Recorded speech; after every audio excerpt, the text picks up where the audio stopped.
Now let's start with the unit 1 topic 7 method for the control of microbes. कैसे हम microbes को control कर सकते हैं माइक्रोब्स की ग्रोथ पे.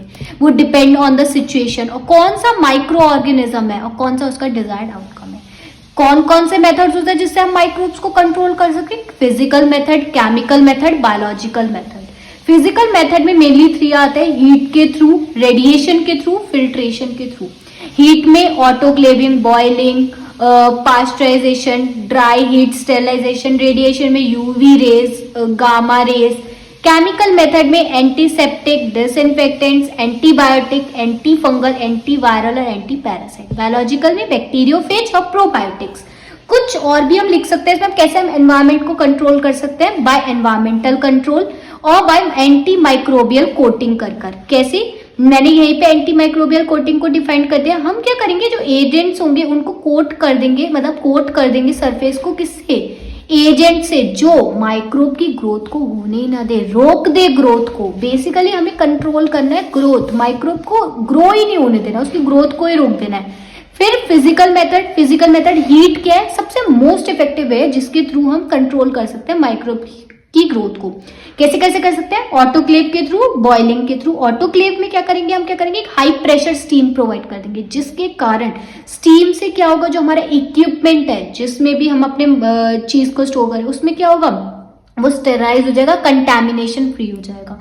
फिर बॉइलिंग से क्या होता है, जितने भी पैथोजेंस होते हैं वो किल हो जाते हैं, मर जाते हैं थ्रू सम हीट रेजिस्टेंस. जैसे उसे हीट मिलती है वो उससे ज्यादा सर्वाइव ही नहीं कर पाते. हम इतनी ज्यादा एक्सट्रीम हीट प्रोवाइड कर देते हैं जिसके कारण माइक्रोब्स हमारे मर जाते हैं. फिर हम आ जाते हैं पास्चराइजेशन में क्या होता है, माइल्ड हीट प्रोवाइड करते हैं ताकि जितने भी हमारे पैथोजेंस होते हैं वो किल हो जाते हैं. ये फूड में विदाउट इफेक्टिंग क्वालिटी. जब हमें फूड के माइक्रोब्स को मारना होता है और विदाउट इफेक्टिंग क्वालिटी में कोई वो चेंज नहीं आएगा. ड्राई हीट स्टेरिलाइजेशन में हम हॉट एयर को यूज करते हैं स्टेरिलाइज करने के लिए ऑब्जेक्ट्स को.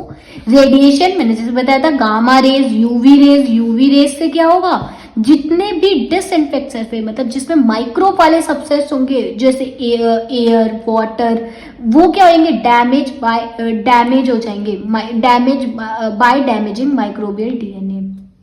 वो क्या हो जाएंगे, डिसइंफेक्ट हो जाएंगे, माइक्रोब को हटा देंगे, डैमेज कर देंगे. वो यूवी मतलब गामा रेस की हेल्प से हम क्या करेंगे, स्टेरिलाइज करेंगे मेडिकल सप्लाईज को, जिसके थ्रू हम सप्लाई मतलब जो भी हमारे मेडिकल सप्लाईज होते हैं उसको स्टेरिलाइजेशन मतलब होता है माइक्रोब्स को हटा देना, स्टेरिलाइज करा देना, free, contamination free. Filtration basically liquid के लिए और एयर के लिए होता है जिसमें से हम माइक्रो ऑर्गेनिज्म को रिमूव कर देते हैं. स्पेशली ये होता है जैसे हमें वैक्सीन करना है, हीट सेंसिटिव मटेरियल को स्टेरिलाइजेशन मतलब ये होता है माइक्रोब की ग्रोथ को रोकना, कंटैमिनेशन रेट में जाना.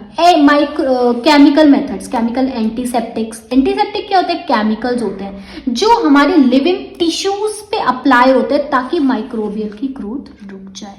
डिसइंफेक्टेंट्स क्या होता है, स्ट्रॉन्ग केमिकल्स होते हैं जो यूज होते हैं नॉन लिविंग सरफेसेस पे माइक्रोब्स को किल करने के लिए. एंटीबायोटिक वो सब्सटेंस होती हैं जो किल कर देती है बैक्टीरिया को. और मेडिसिन, जैसे कि मेडिसिन क्या करती है, ट्रीट करती है इन्फेक्शन को, माइक्रोब को हमारी बॉडी में मार देती है. तो बेसिकली यही होते हैं एंटीबायोटिक. एंटी फंगल, एंटीवायर क्या करेगा, जो भी हमारा वायरल इन्फेक्शन है उसको कंट्रोल करेगा. बायोलॉजिकल मेथड बैक्टीरियोफेज और प्रोबायोटिक्स. जैसे हमने सुना है ना, प्रोबायोटिक वो होती है, वो क्या करती है, फूड को प्रिजर्व करती है, मतलब उसे खराब होने से बचाती है. बैक्टीरियोफेज क्या करता है, जो वायरस बैक्टीरिया को किल करता है वो हम एक फेज थेरेपी होते हैं. ये एक as a alternative to antibiotic. जैसे एंटीबायोटिक वर्क करते हैं वैसे ही हमारा बैक्टीरियोफेज वर्क करता है. ये उसका एक अल्टरनेटिव मेथड है. एनवायरमेंटल कंट्रोल, जैसे हम osmotic pressure, pH control, storage, जैसे हम स्टोर कर दे रेफ्रिजरेटर पे, फ्रीजिंग पे. कुछ फ्रोजन फूड्स आते हैं जिसे हम फ्रीज करते हैं ताकि हम प्रिजर्व करके रखते हैं माइक्रोबियल ग्रोथ को, मतलब खराब ना हो. पीएच कंट्रोल स्लो करते हैं माइक्रोब्स को और अनफेवरेबल पीएच करते हैं जो किल कर देगा. ऑस्मोटिक प्रेशर हाई सॉल्ट कर दे, जिससे हमारी माइक्रोबियल की ग्रोथ आगे हो ही नहीं पाए। मैं एक बार फिर आपको रिवाइज करा रही हूँ कैसे आप पेपर में लिखोगे। मेथड्स को पहले डिफाइन कर दोगे। मेथड्स क्या होता है? कंट्रोल करना माइक्रोबियल के ग्रोथ को। मेनली 3 मेथड होता है, physical method, chemical method, biological method. Rather than this आप एनवायरमेंटल कंट्रोल लिख सकते हो, एंटी माइक्रोबियल कोटिंग लिख सकते हो।